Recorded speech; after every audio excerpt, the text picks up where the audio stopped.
más específica. De tal manera que usted debe darse cuenta de dónde viene el problema, ¿sí? Y para eso tenemos que hacer una lectura general de la epístola, leerla una y otra vez.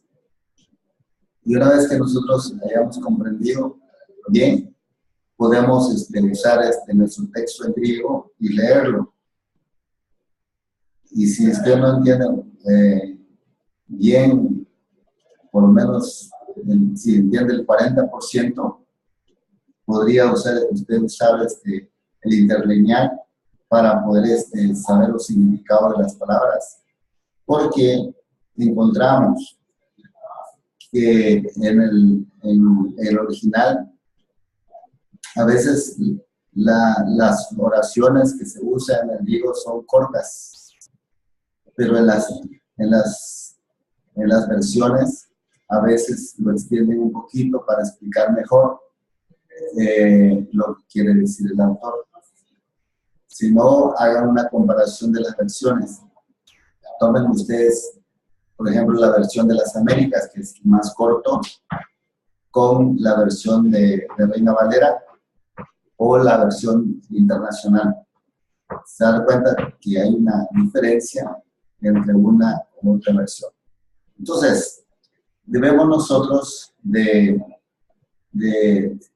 empaparnos, ¿sí? Del contenido, pero también de la estructura de la epístola. Una vez que nosotros hayamos hecho eso, entonces de hacer, digamos, el estudio histórico, cultural de los lectores, tenemos que también conocer un poquito el contexto literario. Sí, debemos de aprender a pensar cuando tomamos una epístola por párrafos, ¿sí? Y subpárrafos. ¿Por qué? Porque en nuestro ensayo exegético que vamos a hacer, tenemos que entender cuál es el argumento que usa Pablo en un párrafo o en los subpárrafos. Eso es muy importante. Para que de esa manera nosotros nos demos cuenta cuál es el propósito de ese párrafo, cuál es el propósito de Pablo en esa oración, ¿sí? ¿Por qué ha dicho así el autor de esa manera? ¿Por qué lo dice ahora? ¿Sí? Hasta digamos, de este fragmento al otro fragmento, ¿por qué lo dice ahora? Entonces, tenemos que seguir cuidadosamente el argumento que usa Pablo en cada uno de los párrafos.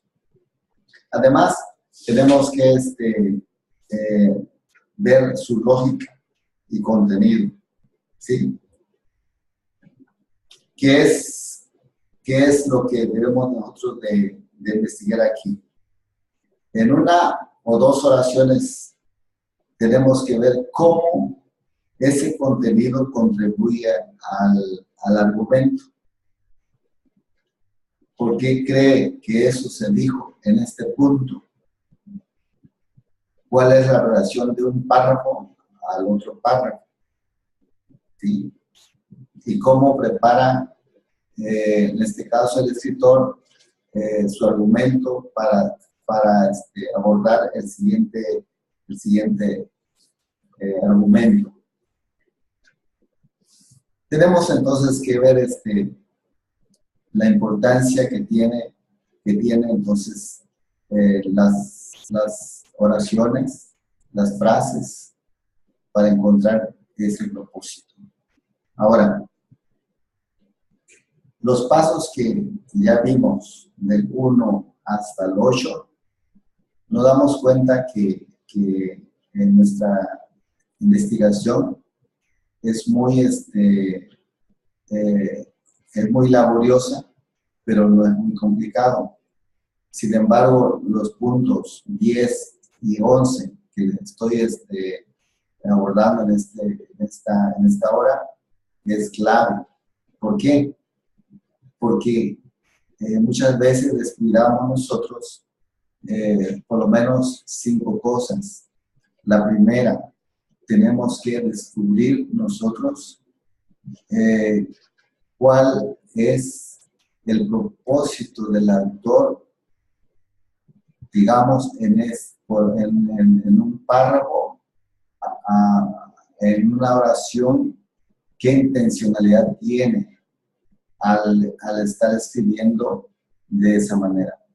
Sí, entonces tenemos que ver eso, el primer punto. El segundo punto, tenemos que ver el contenido de esa sección, si no usa palabras, digamos, difíciles, o si usa palabras, digamos, comprensible, y también saber cómo lo está usando, qué intención tiene al usar ese término, ¿sí?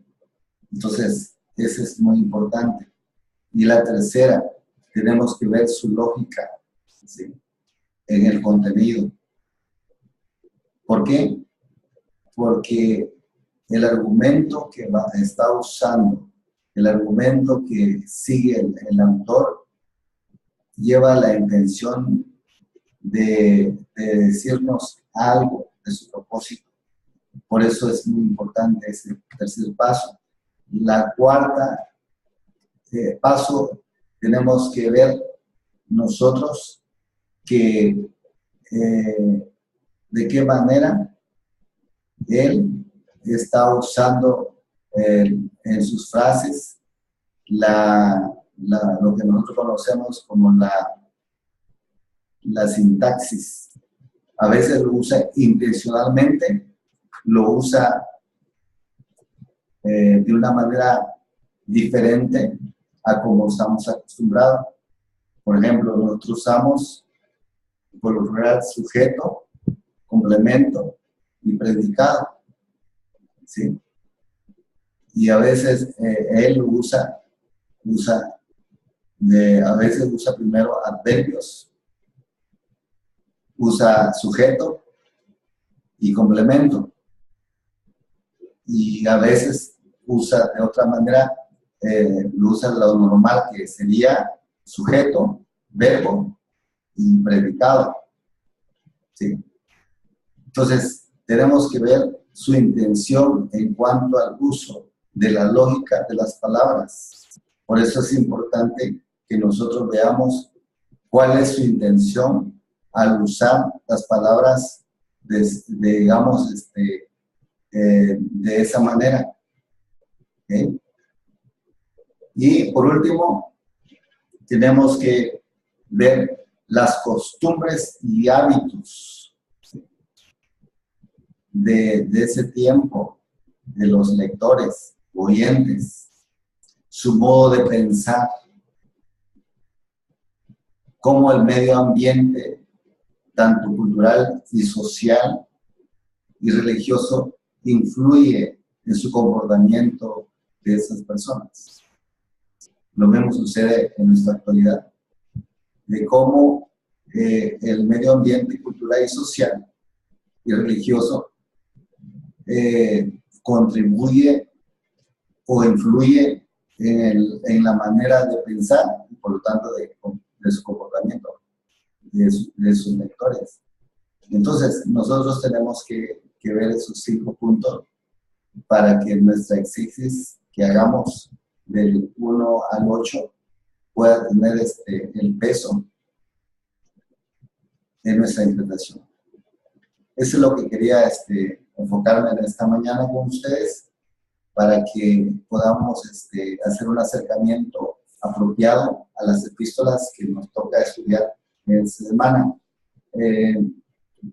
Una vez que califique sus trabajos que reportan de la segunda unidad, voy a subir ya tanto la unidad 3 como los trabajos que se requieren para que ustedes puedan empezar a hacer su exégesis. Aunque en la videoconferencia anterior les pedí que ustedes trabajar en ello. Gracias. Vamos a despedirnos y quiero pedirles que por favor empiecen ya a hacer su exégesis en la porción que ya se les ha asignado, que es de Colosenses capítulo 1, versos 9 al 14. Y no olvidemos que debemos nosotros de hacer los pasos adecuados. Yo creo que si alguno de ustedes no pudiera, digamos, leer por lo menos el 40% del griego, use otras versiones, ¿sí? Para que así pueda usted tener una idea comparativa de las traducciones.